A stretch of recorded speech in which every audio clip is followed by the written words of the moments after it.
सुप्रभातम। आपका दिन शुभ हो। मंगल मैं आप लोगों के सामने आज का विचार प्रस्तुत करने जा रही हूँ, जो इस प्रकार से है। साई इतना दीजिए जाने कुटुंब समान, मैं भी भूखा ना रहूं, सब भी भूखा न जाए। साधु न भूखा न जाए, साधु न भूखा न जाए, साधु न भूखा जाए। हैं? साई इतना दीजिए जामे कुटुंब समाय, मैं भी भूखा ना रहूं, साधु न भूखा जाए। इसका मतलब क्या है? हमको ज्यादा लालच नहीं करना चाहिए। कम खाओ, सुखी रहो, इतना दो जिससे जो है क्या हो जाए, हमारे परिवार का भरण पोषण हो जाए और मेरे दरवाजे पर कोई आता है उसको भी क्या मिल जाए, खाना मिल जाए। मुझे ज्यादा नहीं चाहिए। संतोषम परम सुखम, संतोष में ही क्या है, सबसे बड़ा सुख है। जिसको संतोष हो गया वो कभी चोरी भी नहीं करेगा। करेगा चोरी? दूसरे की पेन भी नहीं निकालेगा, दूसरे की पेंसिल भी नहीं निकालेगा, दूसरे की कॉपी नहीं चुराएगा, है ना? एक कॉपी होने के बाद, एक पेंसिल होने के बाद भी दूसरे की पेंसिल नहीं चुराएगा। कई बच्चे होते हैं संतोष होती है, ये भी मेरे पास होना चाहिए, ये भी मेरे पास होना चाहिए, ये भी मेरे पास होना चाहिए, पेन नहीं चुराएगा, है? तो संतोषम परम सुखम, संतोष होना चाहिए जिससे मैं भी भूखा ना रहूं और साधु भी भूखा न जाए, मेरे दरवाजे से कोई भी भूखा न जाए। जो रहीम उत्तम प्रकृति का करी सकत कुसंग, चंदन विष व्यापत नहीं लिपटत रहत भुजंग। रहीमदास जी कहते हैं जो रहीम उत्तम प्रकृति, रहीमदास जी कह रहे हैं जो व्यक्ति अच्छे होते हैं, उत्तम प्रकृति के होते हैं, मन अच्छी प्रकृति के होते हैं, जिनका स्वभाव अच्छा होता है, उन पर कुसंग का कोई प्रभाव नहीं पड़ता है। कुसंग किसको बोलते हैं? कुसंग किसको बोलते हैं? कुसंग मैंने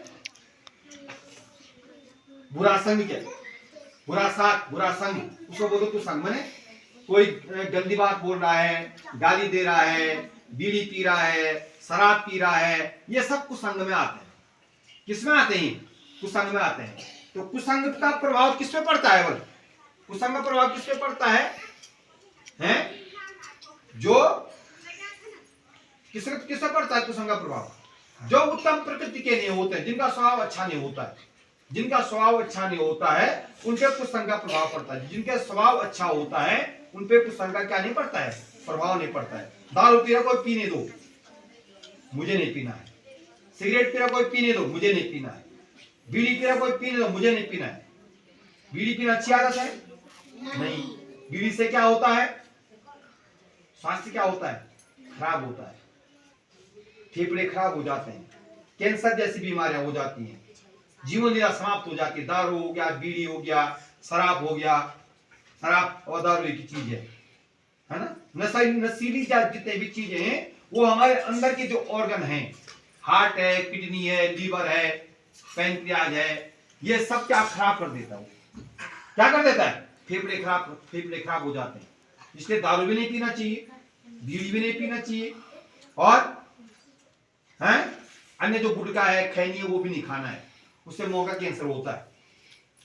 कैंसर एक ऐसी बीमारी है जिसका इलाज बहुत कम है। मर गई, जीवन लीला समाप्त हो गई। ठीक है ना? तो ये कह रहे हैं, रहीमदास जी कह रहे हैं कि जो उत्तम प्रकृति के लोग होते हैं उन पे कुसंग का कोई प्रभाव नहीं पड़ता। जो अच्छे स्वभाव के लोगों पे कुसंग का क्या नहीं पड़ता, कोई प्रभाव नहीं पड़ता है। ठीक है? चंदन विष व्यापत नहीं लिपटत रहत भुजंग। जिस प्रकार से चंदन के वृक्ष पर, चंदन के वृक्ष में खुशबू आती है और चंदन के वृक्ष में सांप लिपटे हुए रहते हैं। सांप विषैले होते हैं।